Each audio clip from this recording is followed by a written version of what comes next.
Okay, so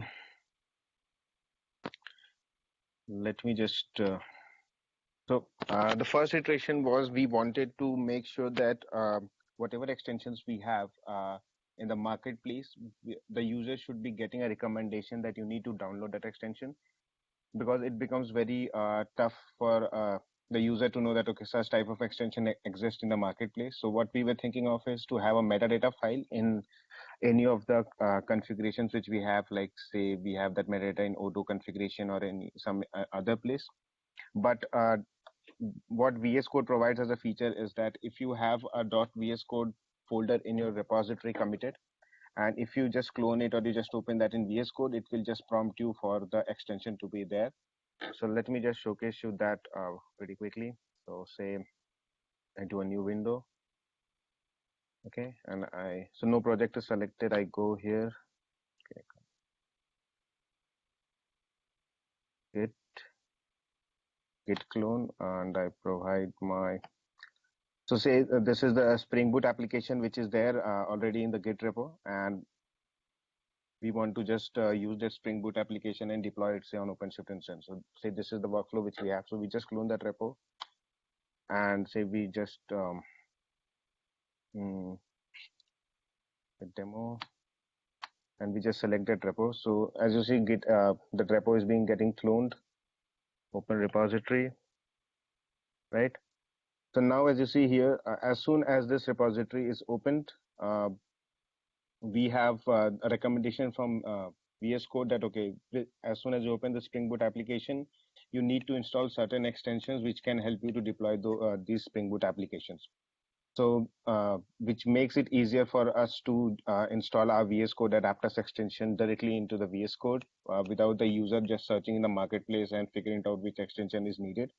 So there is a proper recommendation for that. If I say show recommendations, it goes here. And for the demo purpose, I have just used say the Kubernetes extension which is needed. But we are developing the OpenShift extension also. So once that goes into marketplace, we'll be replacing this Kubernetes with the OpenShift extension. So you just install, say you go ahead and you install this extension, and that's it, and it's reloaded. So this is the first one, which basically help us to give us a proper recommendation based on the repository which we have. The only thing needed is here is this one. You need to have a .vs code folder into it, and in the VS Code folder, this file should be basically giving you what recommendations is needed. So any project which needs to comply with the VS Code thing just needs to have this .vs code committed in the Git repository, and anyone who opens that will be given a recommendation based on it. So this is the first one. So let's move forward. Okay, so the next one is we have the VS Code-adapters extension, which we had demoed in the previous extension. So we have done some upgradations like, say, I'll just show you the demo. So the installation way is same. You go ahead, you do install from VSIX file. You just select that. You just select that VS Code file, like VSIX file extension, and just install it. If it's an updated one, it will always replace it in the extensions. So I've already done it for the demo. So this is what it is currently. So previously, these all things were done in the username of a developer, but right now it has a publisher name as Red Hat. So it is basically going as a Red Hat repository in marketplace.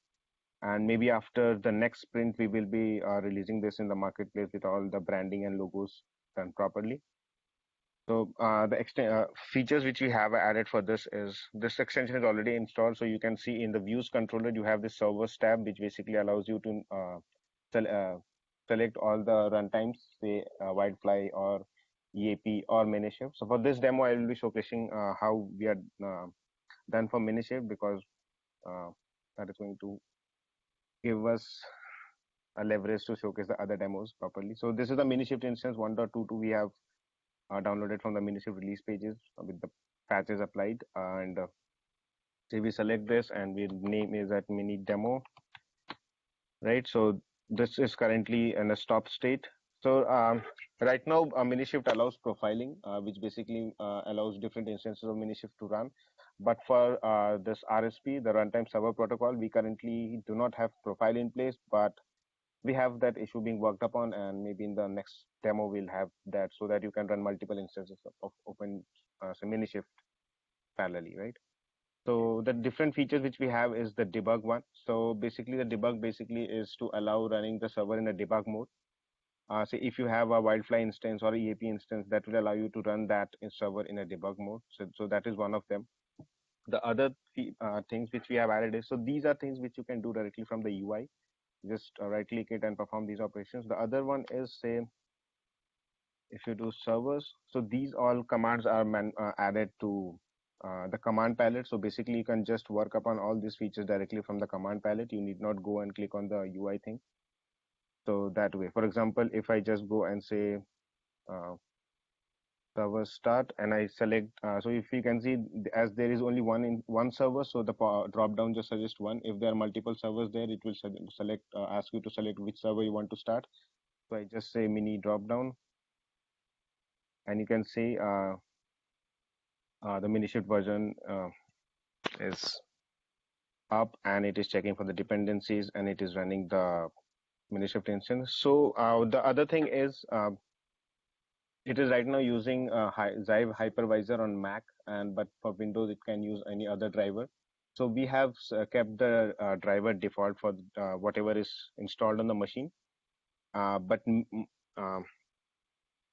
there might be a situation where we can ask the user to select the driver also, but that part is still in discussion phase. So for this, we have just using whatever default driver we have for that system. So this is the Minishift instance will start working on it, and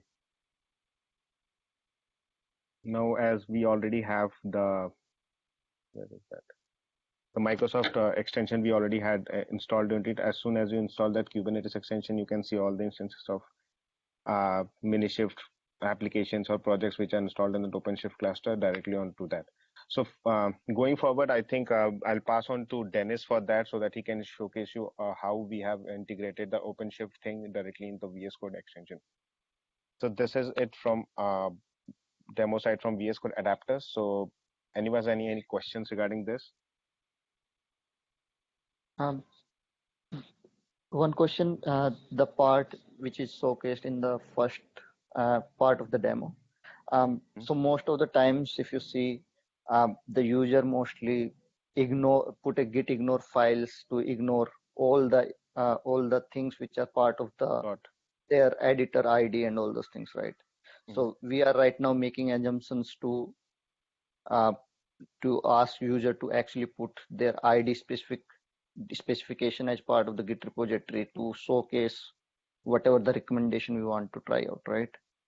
So I'm not sure that moving forward, or I mean, how we are actually going to uh, convince the users that this is the best practice. Instead of putting these things in the Git ignore, you should put it. You should not ignore it, and it should be part of your repository and all those things. Yeah, so I understand, right? So that is there, but right now what VS Code has, this is what dependency they have if we want to show any recommended package, because the other way was just to provide them an say extension, and if that, say if we provide a .java file, and if that file is open, then recommendation pops out that okay, you have a Java file, just to download a Java extension. Right. But for these configurations, say for a Spring Boot application, if you want to deploy an OpenShift, right, we do not have that type of extension currently. So the only way possible right now is for prompting them to install this OpenShift extension is using the VS Code recommended way. But yeah, going forward, if we figure out a way to embed any metadata directly without using the .vs code file, I think that can be definitely improved. But for the time being, I think this is the approach which we have to follow to suggest or say the recommended extensions we have. Okay. Okay, so stop sharing the screen.